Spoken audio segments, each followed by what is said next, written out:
You are watching the #1 podcast in the whole entire YouTube wrestling community, and I'm one of your hosts, Juan. And I'm your other host, Jean-Paul Leek. And together we are Lootcrate. And family. How's every single one of you today? It's Thursday, so normally we don't put any videos on Thursday. We actually rest. Can we live? No. Can we live? No. Like there's always wrestling happening. Good stuff. The shows, because of the NBA playoffs, like you said, they've been switching up like the times where we usually have them. But we have AEW Dynamite today. I think that like for the most part, it was a good show. Like the last two segments, I would say they kill it for me. Like the tables match with like Matt Hardy and Sammy Guevara didn't do anything for me. Like you said, Jean-Paul always mentioned 8 minutes for the main event.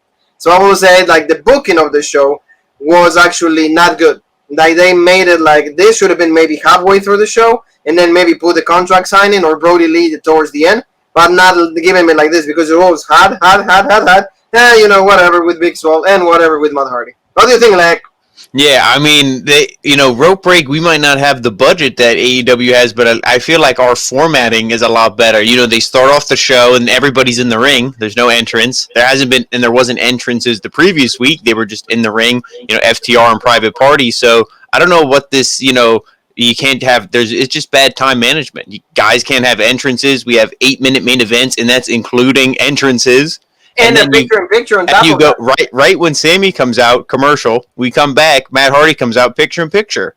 Don't even give me a main event. They just show me commercials and then the Dynamite credits and just the ending. That was really bad. So thank you so very much for being with us. We love like the support. Every single video is doing great. Jean-Paul just uploaded a video like it's the August for like the pro wrestling trade. So please, check him out. Like he has like shirt by like Sergeant Slaughter. That's really good. Matt Hardy actually broken, but legit broken. Not this guy that like can even climb, the turnbuckle. So like that was good too. He got a little bit of a baggie of like Billy Gunn. So that was extremely great. So please check that out. So family and Mr. Egg, let's go right to the beginning. We want to like bring you the best content right here. #1 contenders match, Jean-Paul, for the AEW Tag Team Championships. And it was like a gauntlet match, and that's like the Natural Nightmares, QT, and Dustin against like the Young Bucks, FTR, and the Best Friends. What do you think about this, Mr. Leek?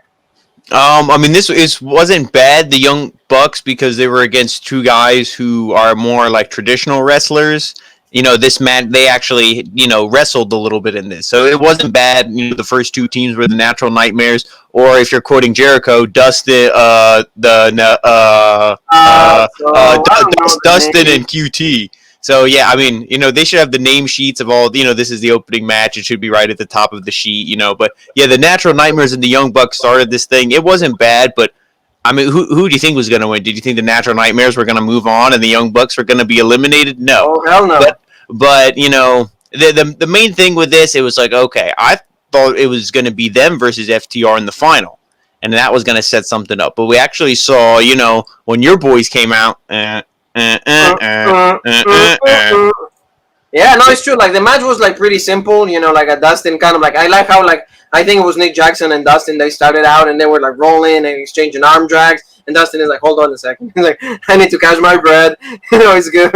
And then they kept going, and then body slams. QT came in. QT kind of botched a little bit of some moves. I saw that, like he was trying to do something and he couldn't, and then he kind of when Dustin was like, oh, let me take my breath, I'm like, that, I mean, it's like funny, but in a competitive sport, if a guy's like, let me take my breath, you just super kick him and pin him 1, 2, 3. You don't like, you don't let him take his breath. So that I don't pop for. But, I do like, and when I say I do like, it's like an in your face, haha, like QT went to go do a nip up and he couldn't do it. He like, yes, that's what I mean. He was going to do it and then he stopped and then just got up. How do we feel about that, Jean-Paul? That's exactly. how we feel, like it was like really, it was kind of like, what the hell is going on? But like, and then like the Bucks did like a double beat trigger. It was like a knee strike, and Jericho uses his beat trigger, but it was actually a double knee strike to the face. 1, 2, 3, and like the Young Bucks like is still like the advance to like the next for the next team, and then like you said, we got so we get like the pretty much the Best Friends against Young Bucks. See, this part of the match I really did enjoy.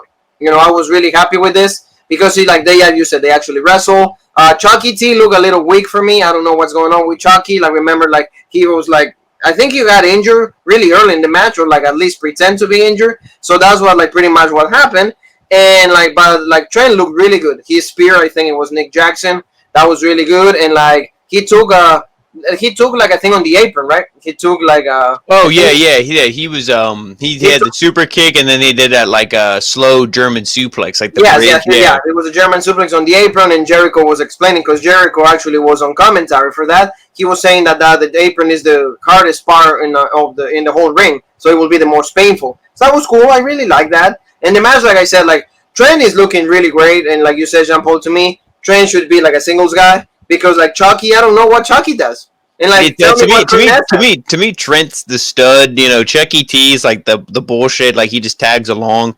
And Orange Cassidy, I think, is a fade. I think once his thing with Jericho's over, either they gotta do something different with him, or he's just gonna be like an AEW dark specialist. Like I don't see a future for him after like the gimmick wears off. But you know, Trent's the stud. This match was good, and you know, they actually moved on, and it's because there was a furthering of like a long, you know, storyline. Yeah, so that I do appreciate, and it's because we saw Hangman come out, and they were setting up for the, I guess that's the Meltzer drive, or not? Is it the, what do they call that? That was the Meltzer driver. They were whatever they do, whatever that tombstone when he comes off and like helps spike him, but I think it's a Meltzer driver. But anyway, so then Hangman comes out, he grabs the legs of whichever one of the Jacksons was going to jump in, and they're like, "What the hell? It's done!" And then Trent, you know, rolls up the other one, 1, 2, 3, and they advance to the finals to go against FTR. So you know that was legit. But the main story and everything, it's like, oh, what the hell? You know. It's like, why did Hangman do this? And he's looking, he's like, so... Yeah, pretty much. That's what I liked. But, he left the ring. Yeah, he left the ring, and like you said, it's like, and the Bucks is like, what the hell happened? And then later on the show, we'll have something more when it comes to that. Are you right? Look, what do you think of that? Were you excited about this? Like, the pop finally, Hangman is actually going heel. No, I mean, it's a long time coming. It's like, you knew that's where the storyline was going to go. It wasn't going to be like, oh, you know, so... Because he was hanging out with FTR. I don't think he's going to join them and be like managed by Tully or anything. I just think it's one of those things, you know, like they said, you know, he started off hot, he was legit, and they're like, oh, you're a jobber, you lost to Jericho, you're bullshit. Then he was like, so... Then he joined with Kenny, and they were tag champs, and then there was the heat with the Bucks still there. So I think he's going to eventually turn face. Like I said, I could see him going against MJF in the future as, you know, if MJF beats Moxley, which hopefully he does, you know, but... I don't see him turning heel, but I could definitely see a match with him and FTR versus Kenny and the Bucks, and then you get him versus Kenny in a singles, you know, match or something. But they have to lose the tag belts first. No, yeah, you're right. And like Jean Paul, with this show, actually, we had a little bit of crowd. We have like it was live Dynamite, and we had a little bit of people. So I think that like their family of like, you know, like the production and people like that. So I don't think it's actually paying people, but I think I think they are letting some fans in, because like I said, some groups I'm in, they're like, oh, I got my ticket, it's legit and stuff. So I think it's like 50-50. It is exciting though to see that like finally, you know, wrestling is going back the way it used to be though. But like let's talk about, you know, the third team, Jean Paul, and that was like FTR, and they go against, you know, the Best Friends, and that was like the Best Friends were already done because of the match with the Young Bucks. So FTR pretty much swept with them. It was really quick. And, you know, they came out with like Tully Blanchard. So that was really cool. I mean, I think that this pairing is really, really important. And, you know, pretty much by Sean Spears, you know. Hey, what's Sean Spears like? What's he like? Oh, yeah. Let me show like right here. Yeah, I mean, that's Sean Spears, but, you know, he was like a joke anyway with Tully Blanchard. That was like oil and water. The two just didn't mix. This is like a perfect fit. But of course, right when it starts, there's picture-in-picture, so they're just beating the shit out of the Best Friends in picture-in-picture. So like nobody sees that. And then when they come back, like you said, it was really quick. I think it was Dax. He got Chucky in like some kind of like ankle lock or whatever. And then Chucky was just like done. So, and you know, like this, and done. But this is the only thing I want to say is the Gauntlet match, in my opinion, was done to get the Hangman and Young Bucks feud and everything. It was to kind of just, you know, really kickstart that, like light the fire under it and get it going. Because FTR was the #1 contenders, and then all of a sudden Alex Marvez was like, "Oh, we're gonna have a Gauntlet match next week," and they won anyway. So what was the point? That's like, remember when Vince was like, "Oh, Kofi, you won the Elimination Chamber, but you have to beat this guy." And he's like, "Oh, okay, well then you do whatever." Yeah. that didn't make too much sense. Yeah. Or the one thing is like they said also like that they're the number one team in the rankings. So it's like automatically you should be the number one contender for that. So like like you always said, like the logic gaps right there is like if you're really paying attention like you do, you kind of is like what the hell. But nobody really pays attention, like nobody really puts. Well, then that's the problem either with this country or wrestling fans. But that's a different conversation. It is because it's like like you said, like they shouldn't. There wasn't a need for this. I mean, the match, like you said, like I think that like Young Bucks and Best Friends was good, but like you said, pretty much the FTR swept the rug with like the Best Friends, and all we had is like these guys are going to be number one contenders, which they already were. So pretty much that only confirmed. So like let's see Jean Paul right there. That's the Excalibur is not back yet. We had like Le Champion, we had Jim Ross and Tony Giovanni like that, and of course we gotta have Jericho doing commentary. And I don't know if you like this or I don't know like he's actually diminishing the commentary because like you said, like Jericho doesn't know really all the names, and he kind of like talking about other stuff. And like when I think that like when in one of the matches he was actually talking, and then they were rolling him up. They were down. Somebody pinned the other person. That was when Chuck submitted. Yeah, see, like, they're like, oh, we didn't even see it. They're talking about whatever else, and it's like, come on, and like pay attention to the match. So that's for me is like a little weird. But now let's go move on, Jean Paul. So like we got to see there's going to be a battle royale, or not. Like they don't want to go with WWE Battle Royal and All Out. Whoever wins from that is going to have a championship match in the future. And then like a few of the members that is going to be there is going to be Brian Cage, Ricky Starks, is going to be Lance Archer, and is also going to be, I think that Darby Allin. We got a little bit of a problem with Darby Allin, but we had a match finally with Lance Archer against it was Sean Maluda. Like Maluda was actually in the Cruiserweight Classic, so I remember him. He actually had a really, really great match with TJ Perkins, and also he had a good match, I think, with Kota Ibushi. Don't quote me on that, but I remember the match with TJP. Really good wrestler, but in this case, he gets jobbed out to Lance Archer. What do you think about Lance Archer, Jean Paul? I mean, I'm not a fan of him. Well, like afterwards, the talking and whatever. I feel like that should be Jake the Snake, and I feel like they kind of changed it a little bit. Like their character, the dynamic was a lot better when they first debuted. But I mean, like this was predictable. Squash match, okay, get him over. He looks good. I mean, I'd rather see him in this kind of match on TV, so we remember he still works for the company, than instead of him wrestling on AEW Dark. So I mean that I do appreciate, but it's like okay, and I don't like how almost every match he's in, it's like he clearly has the guy beat. No, I gotta pick him up and really beat the shit out of him. It's like, hey man, look how cocky you are, but you didn't win the TNT Championship, so I don't know. Like, are you really? You know what I mean?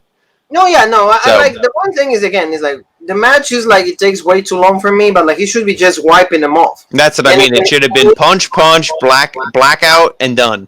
Yeah, and again like it's still one match against one guy that like we barely know. He's not going to do anything because of what happened with Cody for the TNT Championship. So and even like the Snake was cutting a promo, really good promo, saying that hey, like Lance is going to like beat everybody dies. And then all of a sudden though, like the Snake doesn't really realize. I saw a few mistakes along the show. It's not like WWE more like everybody knows the timing of everything. Like everything is more crisp when it comes to like transitioning and everything. The Snake kept talking, and then Taz and Ricky Starks, Brian Cage, they came out and they were like, Taz is trying to introduce himself to the Snake, and he's like, hey, you're not the one that is gonna win at All Out in the Battle Royale. It's gonna be Brian Cage or one of my guys with like Ricky Starks. So they kind of went at it, and did I think this was great? I mean, it kind of hypes for the Battle Royale, but I don't know what you do with heels, in the ring. I just don't understand what was the point of this. And, and then we got to see Darby Allin, and Darby Allin was taking care of, like, Ricky Starks, but that's all there was. Jean Paul, tell me. Yeah, I mean, this, I do like the promo by Jake the Snake. Like I said, they're still a good pairing. It's just not as good as when they first debuted. And maybe that has to do with what Jake even said. He's like, we have this one little blemish, losing to Cody, but that set us back a lot. It wasn't like, oh, yeah, okay, we lost, we move on. No, that really screwed us losing that match. So, and he's right, it did. They had all this momentum, come from New Japan and then done. So, they're finally building back up. Then Taz comes out and all this stuff. It should have been that these big guys got in each other's face. Instead, the managers were like, no. Let these two guys stare down. Not that they come to blows, but they stare down and they're like, anytime you want to do it, let's do it. And they're like, they're really pissed. They're really like, hey, I kick your ass, I'll kick your ass. That big tough man mentality. And the one thing I thought was really stupid, like you said, Ricky Starks is there. Darby Allin comes down, jumps him, beats the shit out of him, and Brian Cage and Taz are just like, Yeah. and they're just focused on Lance Archer. That's when you could have had Brian Cage go to help Ricky Starks. Then you have Lance Archer shove Jake, grab Brian Cage from the back. Everybody starts brawling, and then at least the segment makes sense. Well, Instead, he just watches his like friend cohort get his ass kicked. It's like, what the hell? Yeah. I agree with you. See, like the show was like pretty decent, I will say, but like, see, little things like this. For example, again, heels waiting against each other. No, you always need a baby face and a heel for me to actually believe there's a story there. But then also, like you said, Darby Allin comes out and then Brian Cage doesn't even help out. Yeah. Or like in this case, the heels always team up with each other and then they start beating the only face. Yeah. That really make any sense to me. People are like, well, let's move on, Jean Paul, because again, Jericho and they were not even selling it that much. So so a really nice video package though was like Thunder Rosa against like Hikaru Shida. I really like that. Even like, I don't know how, but Jordan Grace was shown in that. I know you picked up on that because it was a match with Thunder Rosa. So she was picked up. We got to see the boys of we saw the voice of Billy Corgan talking about Thunder Rosa, that like she's gonna be a great showing for Hikaru Shida for like bigger masses, like a nation worldwide and everything. So it was cool. I really like this. And then they got the contract signing finally. Yeah, so, and the one thing that they said was that they're like, if like Thunder Rosa wins, she'll be like, dual champion or whatever. But like they didn't say like if Hikaru Shida wins, she'll be dual champ. So is it just a one-sided thing? Because if it isn't, then that means unless this ends in a DQ, somebody's not going to have a championship belt, which would be cool if there's then a working relationship. And you see maybe like Nick Aldis versus, MJF or Moxley or whoever wins or something like that. That would be really cool. But I don't know what they're going to do. But this definitely has me intrigued. I'm a huge Thunder Rosa fan. It's going to be just the AEW Championship because, see, in the promo right here, let's go back again to it. See, like, she's holding her belt. So, like, the AEW is right there on the table. Okay, so her belt's probably not up for grabs then. Yeah, so, like, that's what I mean. So, like, and then I really love this picture, right there. It's like, see, she goes like they kind of have the stare down, and then Hikaru Shida said in Japanese, "I'm going to win." So this was cool. Like you said, out of all out, I think that like I love this the most. I'm looking forward to like the girls just because Hikaru Shida is like a really great wrestler, and Thunder Rosa, like when we cover NWA, you were a big fan, I was a big fan. Thunder Rosa has potential. She's incredible, and she's like, she really represents Latinos in my case, because I gotta love my Latinos, but like she represents really well. And like you said, the working relationship with NWA is something that like we can see Nick Aldis, we can see maybe James Storm, like you said, maybe we can see everybody a question mark because Jean Paul loves question mark. No, we're not loving question mark, but hopefully, like the cross promotion is always good for business. Oh, definitely, always good for business. So, Mr. Leek, now let's go to like contract signing with Jon Moxley and MJF. I really like this. I think that, like you said at the beginning, the promo was a little, weak from MJF. Yeah, and well, the one thing quick to mention. I don't like the segments where it's like every week, he has to walk down the hallway and he has to be like, "Oh, you laughing at me? Oh, you're chewing your gum like bullshit." Like I don't pop for that. Like the first time when he beat the shit out of that guy, I was like, or he had Wardlow do it. It's like, okay, ha ha ha, whatever. But when you do it every week, like, see, that's why I feel like this company's run by a child. Which Tony Khan, enough said, Robert Stone, but. Yeah. It's like and Vince McMahon's the same way. When you find one thing that like works one week, they're like, let's do it every single week for the next 10 weeks. And no, that's how you kill something. So I didn't like that. And then, like you said, the start of his promo was like, "Oh yeah, you're the toughest guy." Tyson said, "I wouldn't want to run into him in a dark alley." And I'm like, oh my God, like and Jericho is the same on commentary. They're heels, but they're putting the baby faces over. And to me, that's really obvious. That sticks out. But the one thing Jean Paul hates right there. And the one thing I do like how he flipped it though is like, but we're not going to be in a dark alley at All Out. We're going to be in a wrestling ring, and I'm a wrestler. I'm not like a crazy man like you, Jon Moxley. And so he did fix it, and he did save the promo then at the end. But that when was it comes to that, Paul, I really enjoyed when he said, "Hey, you've been idolizing, or you grew up watching like New Jack, like a Sandman, all these wackos, pretty much, or like guys that like really don't know how to wrestle." And then they pretty much just base their wrestling into like, like being hardcore, winning hardcore. Like the Sandman is just the candlestick whacking everybody. That was it. I mean, New Jack is a good wrestler, but I mean, he made his name more out of like been doing the hardcore stuff or the crazy stuff. He's like, well, I've been watching like Tully Blanchard, I'll be watching like all these old guys. And then that's how, like you said, in the ring, I'm going to beat you. So it's like, Mox, sign, Mox. Hey, the paradigm shift, you just don't need that. And he said, Moxley goes, well, you're going to force me to actually come up with something else. And, I'm just telling you that whatever I sign here, it doesn't mean anything. Whatever I say here, it doesn't mean anything. Because at All Out, I'm still going to walk out as like AEW World Heavyweight Champion. And then he signs, and they're like, legit. And then there was a clause that like they didn't read completely well there, right? And boom, right there, he's grabbing like the guy that like works with Cardona and Brian Myers. So and he says that like, and they didn't even read that, but like it said that like next week he's gonna have a match with this guy, and then if he doesn't show up, then MJF loses like the world title match. So, and what happens when Mark Sterling there? What's he gonna be like? What was his reaction when he saw he had to face Moxley next week? It was what other reaction? Oh, is this what you want? There exactly. There you go. Yep. Yeah. So like it was something crazy, but like you said, I think that like the rivalry is good. That this promo wasn't that great, but like I think that like it's getting there. I'm looking forward for that match also, but you and me have said this ever since this was announced. If MJF doesn't win, I don't want to know about AEW anymore. That's how I mean, he needs to win because I don't know who else is built up. Yeah, there's literally no one else. No, there's no one. And now that like Adam Hangman Page is actually kind of like heel, you need time to let him be heel and then to go back to being face one more time. Unless that like Moxley retains and then Hangman Page is the one taking the belt. I mean, that maybe could happen, but I feel like that would be a little bullshit. But I mean, we'll wait and see. John Paul, so let's go to the next match. See, this is when the show actually starts to go a little down for me. And like you said, this is like I wasn't really looking forward for this, but this was the eight-man tag, and that was like Joey Janela, Sonny Kiss, Brian Pillman Jr. with Griff Garrison against the Lucha Bros and the Butcher and the Blade, and of course they're being managed by Eddie Kofi Kingston. So this, we knew that like they're a faction of heels, brandly new, so like they of course got to get the win, right, Jean Paul? Like they're not going to just lose right away. Yeah, and Eddie Kingston, he even said to counter your point, he's like, we're not a faction. This isn't like a group. He's like, I just know all these guys personally, and they came here to AEW and they started losing and acting like bullshit.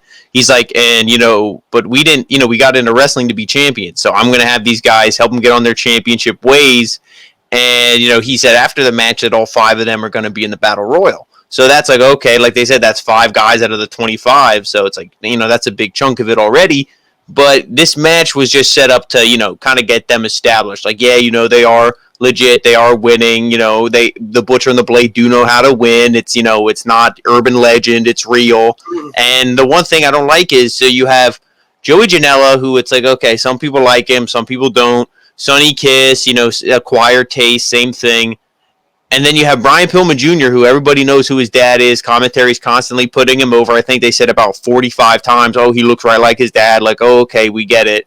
And then Griff Garrison, who's like, who? Oh, that one guy who had like a decent match with Jungle, who looks like Jungle Boy, like the Dollar General version of Jungle Boy. Yeah. But who ate the pin in this thing?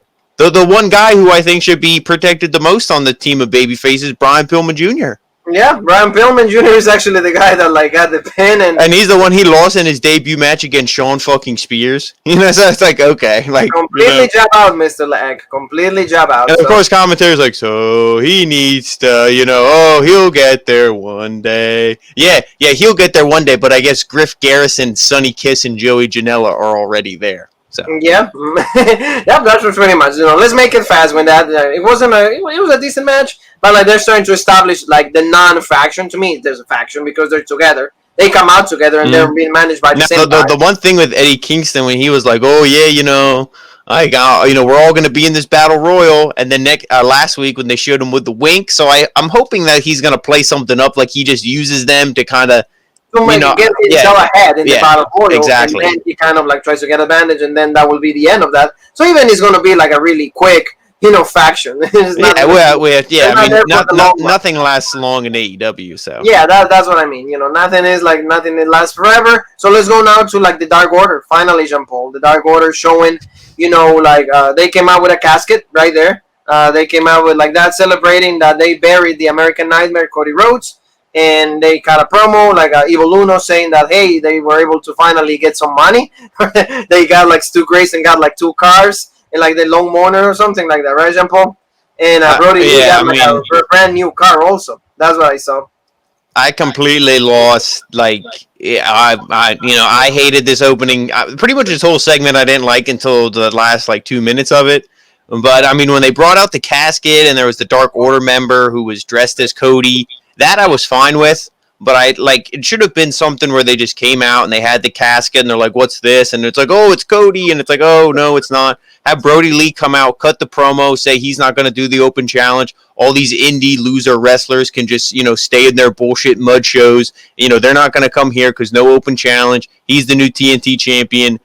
But instead, it was like, woo, woo, woo, Brody Lee. And it's like, how is this signifying join the Dark Order and, we'll help you, experience a higher power and, or like you're sick of being a loser, like we'll help you be a winner. It's like, no, we'll help you be a frat boy and be drinking White Claws. It looks like all their members are now Joey Janela.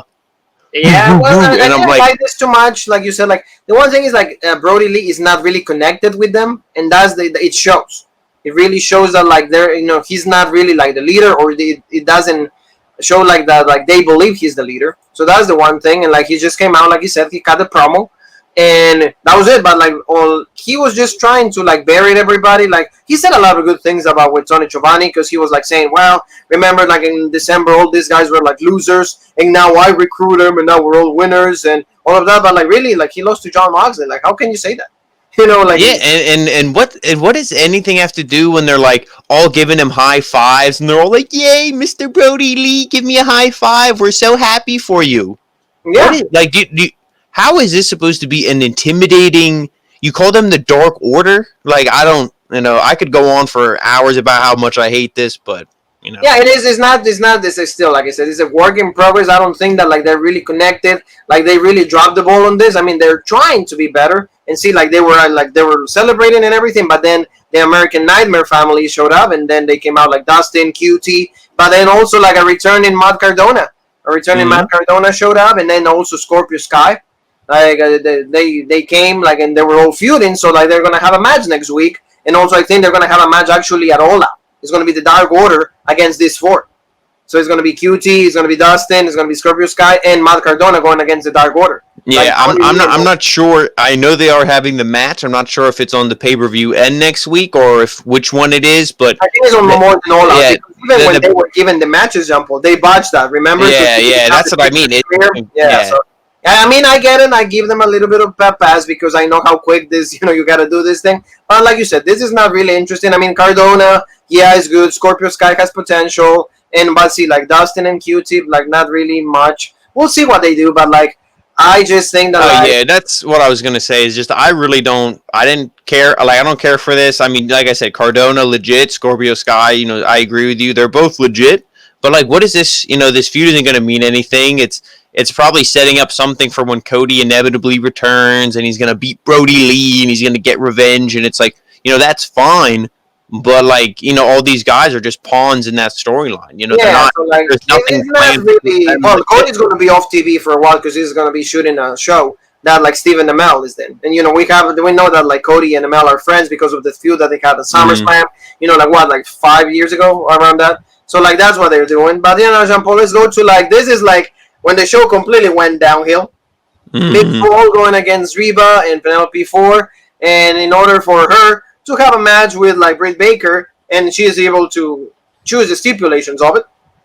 This was like so fast, and like I think that like this should have been early on in the show, just because like nobody really cares about this match. I mean, this rivalry makes sense. They've been able to drag it as much as they could, but do I really want to see this? No, not really. I mean, Big Swole is a good wrestler. I'm actually getting behind her a little more because I see, we'll say, like a potential Bianca Belair, but with intensity, ability. It's just like hopefully they portray her a little better and they give her more meaningful things to do, because I don't really appreciate this much because it's been dragging way too long. What do you think? Yeah, this feud has been going way too long. This match was really bad. It was really short. Big Swole won, obviously, so she's going to get to pick the stipulation, pick the time and the place. I could see it being All Out because why not? We already have 7,000 matches at All Out.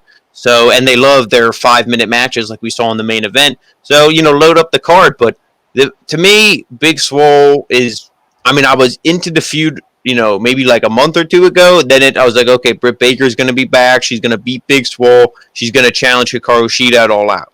Then they dragging this out. I don't care about this match. Britt Baker wins, move on. Big Swole, I'm not behind Big Swole. Like, I don't care. It's like, she's good. She's a good wrestler. The theme song I really don't like. But then the character, I prefer Britt Baker a lot more, so. That's the dance, but it's like it feels like put together. Like it was started out decent, but now it's like they think that they dropped the ball on that. They kind of thing with like the Dark Order coming back again, and they offered Tainara Conti. They offered her like a contract or it was an envelope or something like that. Like, hey, join the Dark Order because Anna Jay is there. So Anna Jay is looking like a old version of Abdullah Makilakari to me. Like with Brody Lee, like she has like some body type. And I feel that like if she starts playing a role, it's gonna be good.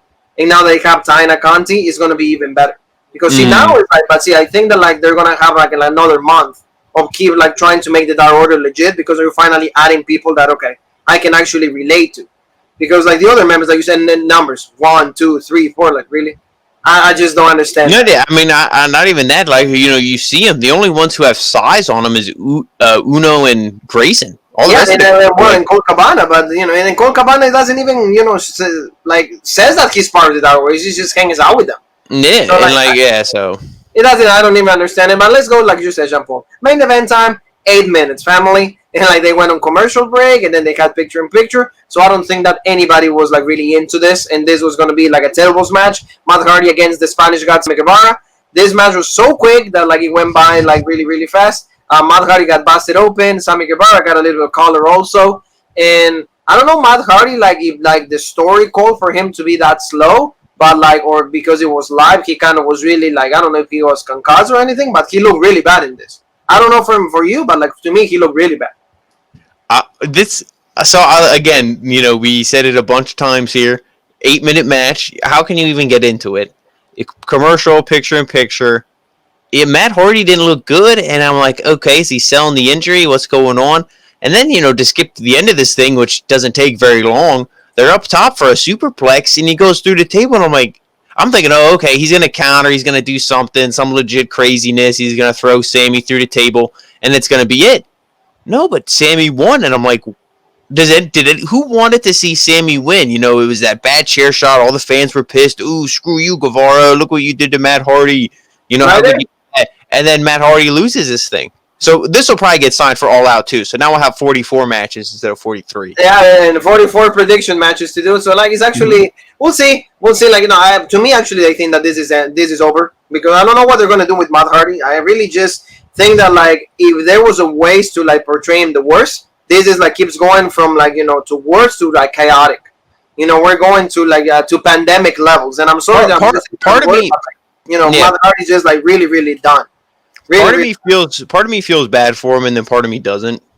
Because it's like, hey, you don't want to say WWE would have did right by him or did anything with him, but like, at least when he was in that storyline with Randy Orton and got the concertos and stuff, at least people were like behind him. People hate him. He was getting a little hot in WWE, but then he goes here, like he started out okay. Like you said, remember when the powers and all that, okay, we're gonna see a broken Matt Hardy. Then when he broke character, he's like, oh, my name is Matt Hardy, completely, you killed that like as fast as like you could have ever done it. As fast as this main event. Never able to wake up. Not as fast as the main event. After that, Orange Cassidy came out and started beating up Jericho really bad, and that's how we go off the air. So like next week is gonna be the Go Home show for All Out. Are we looking forward to it? There's a potential in this pay-per-view. A lot of good matches could be good. I know Cody's not going to be in it, so that's legit. Also, like Adam Hanman Page got kicked out of the Elite. Because like they went to a bar. Like Sasha Fuentes wants to go to the bar. Adam Hanman Page is right there. And the Bucks finally said, hey, we've been sticking out with you since November. We've been trying to make you go back to your senses, but this is how you pay us back. Is this what you want? Is this what you really, really, really, really want? It's not want to be by the Spice Girls. It's just like, hey, Adam, so this is what you're going. Okay, sounds good, dude. You're no longer in the elite. Hell, get the hell out. Yeah, but it was but see, you're doing it like the way you say it is like grown men would have said it. They were like, we just wanted you to be our friend. And they're like, you know what? You're not our friend anymore. And I wonder if that's a joke because everybody says AEW's friends and family. So I wonder because they listen to all their criticism. So maybe that's why they said it. But I'm like, really? Like they had to be like, we just want you to be our friend, man. Mm. Like who says that? But I mean, they kicked him out of the elite. I'm sure he's heartbroken. I do like the thing where he had like 4 shots lined up, and then Nick Jackson was like, "Who are these for?" He's like, "What are you expecting guests?" Yeah. I really like that. And then he threw one of the shots at him, and I really like it. Like at the end, there was that image that was like the broken like mirror, and then he was just right there and staring at the mirror. So the character development of Adam Hangman Page is going to be crucial in the future AEW for me. Because a lot of people are waiting to really cash in on Adam Hangman Page. And I know that you're one of them. I think that a lot of people are. Yeah, to me, this is one of the best things on Dynamite. And, I think that at the pay-per-view, Kenny's going to eat the pin. Hangman's kind of be like, not breaking up the pin. FTR wins. And then that's really going to kickstart, the Bucks and Hangman and Kenny and all them and FTR, and that's going to be the big feud. And then, Hangman will probably go on to singles. But that's really exciting. But there is some other exciting stuff, too. Like you said, Thunder Rosa, all that stuff is good. But Dynamite still, they kind of still got to Moses, okay. We'll see. But, I mean, Jon Moxley, MJF is cool. Hopefully, Lance Archer gets a win in the Battle Royal. I'm really rooting for Lance Archer. I was going to root for Brian Cage, but, with the Taz, with all these things, I'm rooting for Lance Archer and the Snake. We'll see what happens. Of course, we will be here for covering all the single show. So, Jean-Paul, remind everybody where they can find us.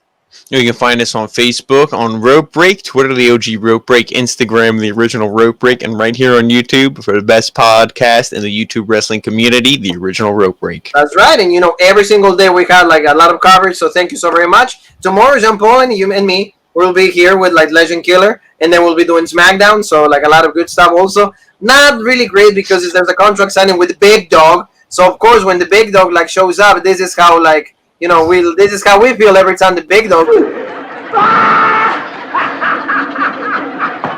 Yep. So this is what WWE does for us. So Jean-Paul, you and me have one more thing that is left to say, and that is.